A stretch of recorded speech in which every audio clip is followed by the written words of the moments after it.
ഈ നാച്ചുറോപ്പത്തി എന്ന് പറയുന്ന അല്ലെങ്കിൽ ഇപ്പോൾ ഈ പല ഓൾട്ടർനേറ്റീവ് മെഡിസിൻസും കേരളത്തിൽ നല്ല മോസ്റ്റ്ലി അത്ര പോപ്പുലർ അല്ല. ഇപ്പോൾ ആയുർവേദം തന്നെ വേൾഡ് വൈഡ് പോപ്പുലർ ആയത് അത്രയും ഒരു പഴയ ഒരു എന്താ പറയുക ചികിത്സാ രീതി ആയതുകൊണ്ടാണല്ലോ. പിന്നെ ഹോമിയോപ്പതിനെ എതിർക്കുന്ന ഇഷ്ടംപോലെ ആൾക്കാരുണ്ട്. ഹോമിയോപ്പതി കൊള്ളൂല എന്ന് പറയുന്ന അലോപ്പതി ഡോക്ടേഴ്സ് ഉണ്ട്, അല്ലാത്ത അവർ തന്നെ അങ്ങോട്ടും ഇങ്ങോട്ടും പറയുന്ന ആൾക്കാരുണ്ട്. പിന്നെ യൂനാനി എന്ന് പറഞ്ഞിട്ട് വേറൊരു ചികിത്സാ രീതി ഉണ്ടല്ലോ. അപ്പോൾ അങ്ങനെ പല ചികിത്സാ രീതികളുണ്ട്. അപ്പോൾ അങ്ങനെ അത്ര പോപ്പുലർ അല്ലാത്ത ഒരു നാച്ചുറോപ്പതി എന്ന് പറയുന്ന അവൻ എപ്പോഴും പോപ്പുലറായി വരുന്നതല്ലേ ഉള്ളൂ. നിങ്ങളെപ്പോലെ പല ആൾക്കാരും പല കാര്യങ്ങൾ ചെയ്തിട്ടാണല്ലോ ഇത് കൂടുതൽ ജനങ്ങളിലേക്ക് എത്തിക്കുന്നത്.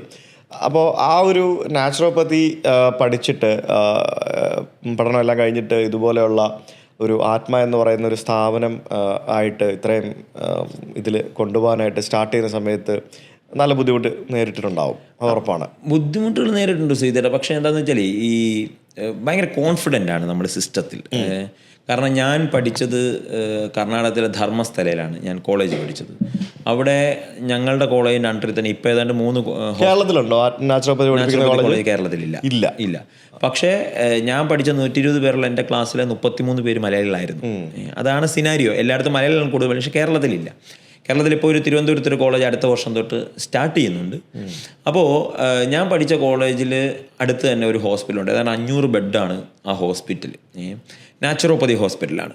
ആ 500 ബെഡ് ഇയർലി ഏകദേശം ഒരു 90% ഒക്യുപ്പൻസിയിൽ ഫില്ല് ചെയ്ത് പോകുന്നൊരു ഹോസ്പിറ്റലാണ്. 90% ഒക്യുപ്പൻസി 500. പ്രൈവറ്റ് ഹോസ്പിറ്റലാണ്. പ്രൈവറ്റ് ഞാൻ പഠിച്ച കോളേജിൻ്റെ ഹോസ്പിറ്റലാണ്.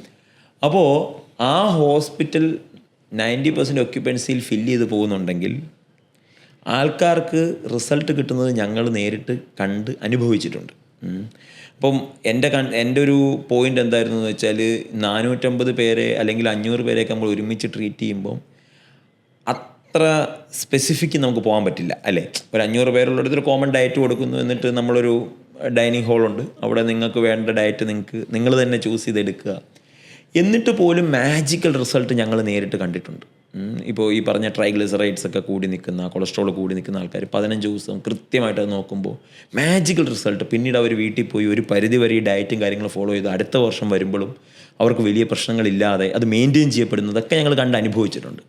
അപ്പോൾ അതെന്തുകൊണ്ട് കുറച്ചുകൂടി കുറച്ച് എണ്ണം കുറച്ചിട്ട് കൂടുതൽ ശ്രദ്ധ കൊടുത്തുകൊണ്ട് ചെയ്തുകൂടാ എന്നുള്ളൊരു തോട്ടിൽ നിന്നാണ് പഠിച്ച് തിരിച്ചു വന്ന ഉടനെ ആത്മ എന്നുള്ളൊരു ഹോസ്പിറ്റലിൽ ചലഞ്ചുകൾ 100% ഉണ്ട്. പക്ഷേ ആളുകൾ അക്സെപ്റ്റ് ചെയ്യാൻ ഭയങ്കരമായി റെഡിയാണ്. ഞാൻ കോവിഡ് ഏറ്റവും പീക്കിൽ നിൽക്കുമ്പോഴാണ് ഞാൻ ആത്മ തുടങ്ങുന്നത്. 2021 എന്ന് പറഞ്ഞാൽ ഫസ്റ്റ് വേവ് കഴിഞ്ഞിട്ട് സെക്കൻഡ് വേവ് ഇങ്ങനെ ആളി കത്തി നിൽക്കുന്ന സമയത്താണ് ഞാൻ ആത്മ തുടങ്ങുന്നത്. ആ പോസ്റ്റ് കോവിഡിൽ മുഴുവൻ ആളുകൾക്കും ഹെൽത്തിനെ പറ്റി വലിയ കൺസേൺ ആയിട്ടുണ്ട് എന്നുള്ളതാണ് എൻ്റെ അനുഭവം. അതിന് മുമ്പുള്ളതിനേക്കാളും ആൾക്കാർ, കാരണം കോവിഡിൽ ഏറ്റവും കൂടുതൽ സർവൈവ് ചെയ്തത് ആരോഗ്യമുള്ളവരാണ്.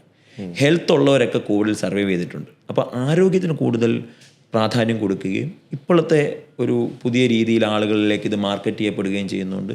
ആളുകൾ ഇതിനെ 100% അക്സെപ്റ്റ് ചെയ്ത് നമുക്ക് കാര്യങ്ങൾ വളരെ നന്നായിട്ട് മുമ്പോട്ട് കൊണ്ടുപോകാൻ പറ്റുന്നുണ്ട് എന്നുള്ളതാണ്.